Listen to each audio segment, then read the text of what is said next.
Hello friends, my name is Pranav and welcome to my YouTube channel. So आज का जो discussion है वो इस बारे में है कि क्या आपकी प्रॉपर्टी की कीमत पिछले 4 या 5 साल में दोगुनी हुई या नहीं हुई, और अगर नहीं हुई तो ये वीडियो शायद आप ही के लिए है। पर आगे बढ़ने से पहले एक छोटी सी रिक्वेस्ट, इस वीडियो को लाइक करें, शेयर करें और चैनल को सब्सक्राइब करें। तो चलिए वीडियो शुरू करते हैं। अभी जो आप स्क्रीन पे देख पा रहे हैं ये बेसिकली मैजिक बिट्स ने जो डेटा पब्लिश किया है for real estate prices for last 10-12 years वो है। और गुड़गांव के गोल्फ कोर्स एक्सटेंशन रोड पे गुड़गांव के गोल्फ कोर्स एक्सटेंशन रोड पे क्या प्राइजेस रहे हैं पिछले 5-6 साल के अंदर, वो डेटा आप अपनी स्क्रीन पे देख पा रहे हैं। सो हम लोग अगर देखें कि कोविड के जस्ट बाद प्राइजेस क्या थे गुड़गांव के गोरखपुर एक्सटेंशन रोड पे, तो करीब 8,777 रुपए पर square feet was the price, जो कि बढ़कर अभी करीब करीब 16,265 रुपए पर स्क्वायर फीट पे पहुंच गया है। और इसी टाइम फ्रेम में हम लोग देखते हैं कि दिल्ली के अंदर प्राइजेस में कैसा चेंज आया है।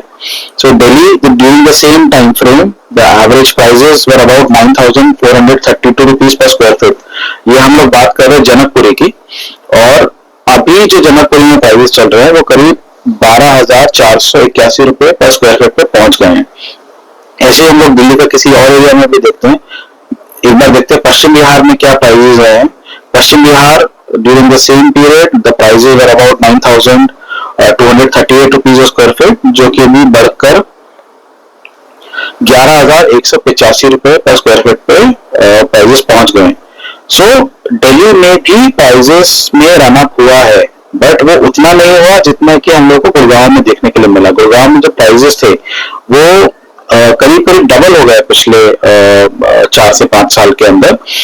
और यहाँ पे जो रन अप हुआ है वो 15 से 20 से 22% के आसपास कहीं हुआ है। सो एक समय था जब आप जनकपुरी में या पश्चिम बिहार में अपनी प्रॉपर्टी बेच के गोल्फ कोर्स एक्सटेंशन रोड पे कुछ प्रॉपर्टी आप लोग खरीद सकते थे, जो कि आज के समय में होता नहीं दिख रहा है।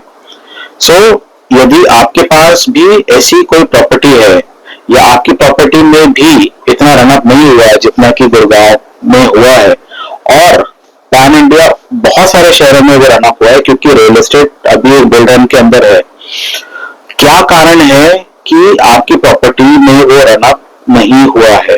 वो प्रॉपर्टी चाहे करोलबाग में हो सकती है, राजेंद्र नगर में हो सकती है, पटेल नगर में हो सकती है, जनकपुरी में हो सकती है, पश्चिम बिहार में हो सकती है या प्रीतमपुरा में हो सकती है।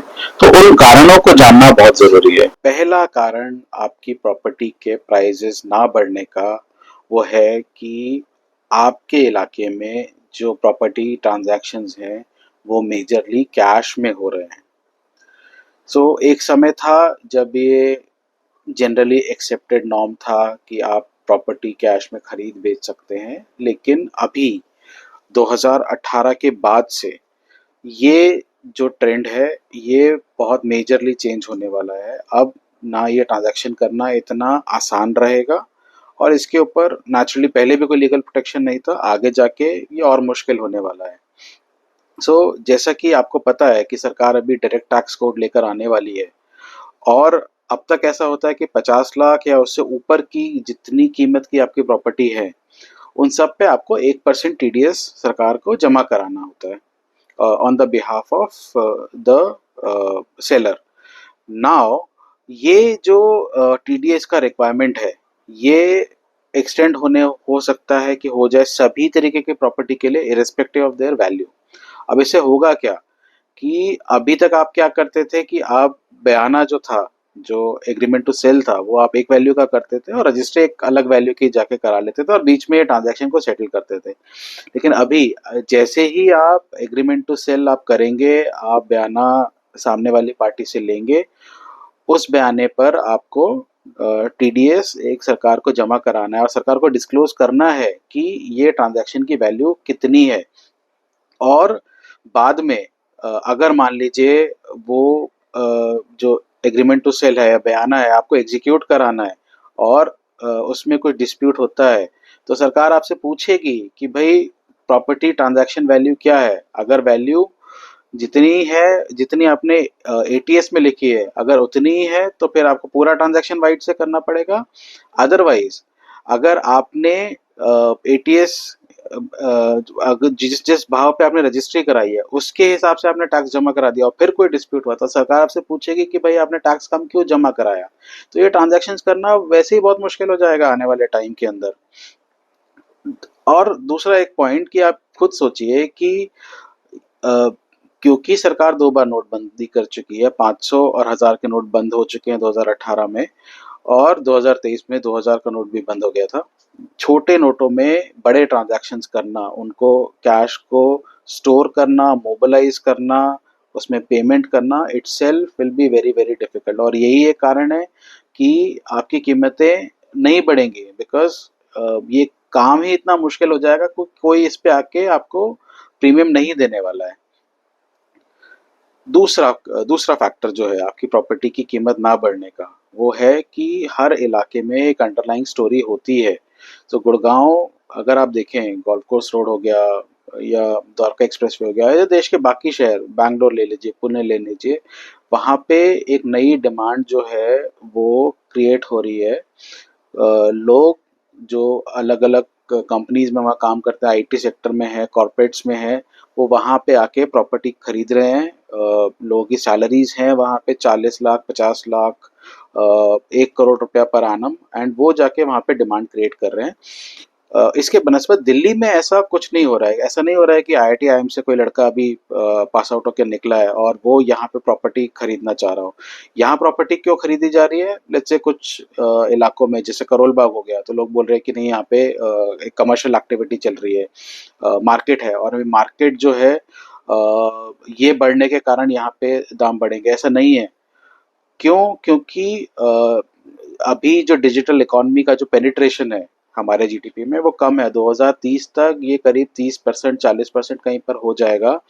एंड जो फिजिकल मार्केट प्लेसेस है कि आप किसी दुकान में जाते हैं, वहां जाके सामान लेते हैं, ये जो है, ये लोग ऑनलाइन मार्केट प्लेसेस के साथ compete नहीं कर पाएंगे। आप खुद सोचिए, यदि कोई 1 करोड़ की, 50 लाख की, 2 करोड़ की दुकान अगर ले रहा है, और वो दुकान की जो कीमत है वो उसको अगर अपने प्रोडक्ट में ऐड करता है, तो क्या वो compete कर पाएगा उन लोगों के साथ जो लोग ऑनलाइन मार्केट प्लेस में हैं, वही सामान 10%, 15% महंग सस्ता बेच रहे हैं, ये लोग महंगा बेचेंगे। तो उनके कॉस्ट स्ट्रक्चर में जब ये रियल एस्टेट का प्राइस ऐड हो जाएगा, तो ये लोग सस्टेन नहीं कर पाएंगे, और इसीलिए मार्केट प्लेसेस जो हैं वो सूनर और लेटर ये लोग प्रीमियम देना बंद कर देंगे। कुछ लोग बोलेंगे राजेंद्र नगर में पीजीज चल रहे हैं। अभी आपको पता है कि पीजीज में क्या हुआ बहुत रिसेंटली। ये सारी चीजें बहुत लंबे समय तक आपके प्रॉपर्टी प्राइसेस को ड्राइव नहीं करेंगी। सो आपको बेसिकली ये देखना है कि आपकी जो प्रॉपर्टी है उसको क्या चीज़ ड्राइव कर रही है। अगर इस तरीके की चीज़ें ड्राइव कर रही है, अभी समय है आपको वहां से निकल के ऐसी जगह पे जाना है जहाँ पे एक बड़ा पैसा जो अभी मार्केट में लग रहा है, और देर आर इंस्टीट्यूशनल इन्वेस्टर्स जो पैसा डाल रहे हैं, रिटेल में तो डिमांड है ही, बहुत लोग रियल एस्टेट में भी पैसा डाल रहे हैं। आपको उन जगहों पे जाके अपना इन्वेस्टमेंट करना है। तीसरा पॉइंट कि आपकी प्रॉपर्टी की कीमत नहीं बढ़ी है, वो है कि क्या आपकी प्रॉपर्टी में सस्टेनेबिलिटी इश्यूज हैं, और क्या आपकी प्रॉपर्टी एस्पिरेशनल है। कहने का मतलब ये है कि अगर आपकी प्रॉपर्टी या उसके आसपास के इलाके में बेसिक एमिनिटीज़ नहीं है, वहाँ पानी की समस्या है, बिजली की समस्या है, गाड़ी की पार्किंग की समस्या है, बच्चों के लिए एमिनिटीज़ नहीं है, तो ये प्रॉपर्टीज़ एस्पिरेशनल नहीं रहेंगी। जो भी लोग ये डिमांड क्रिएट कर रहे हैं रियल एस्टेट में, या जो लोग अपने घर खरीद रहे हैं अपनी फैमिलीज के रहने के लिए, वो इन इलाकों में नहीं जाएंगे रहने के लिए। तो ये एक तीसरा फैक्टर है कि आपको खुद देखना है कि यदि आपकी प्रॉपर्टी इस कैटेगरी में है जहाँ पे ये सारे इश्यूज हैं, कीमतें नहीं बढ़ने वाली हैं। सो आप यदि चाह रहे हैं कि आप अपनी प्रॉपर्टीज को, रियल एस्टेट इन्वेस्टमेंट्स को रिस्ट्रक्चर करें और ऐसी जगह पे इन्वेस्ट करें जहाँ पे एक पोटेंशियल है, रियल एस्टेट बूम अभी चल रहा है, और उस वेव के अंदर आपको कुछ अच्छा एप्रिसिएशन मिल जाए, तो आप लोग मुझसे कांटेक्ट कर सकते हैं। आपको ये वीडियो कैसा लगा प्लीज़ बताइएगा। अगर वीडियो अच्छा लगा तो इसको लाइक करें, शेयर करें, चैनल को सब्सक्राइब करें। Thank you very much.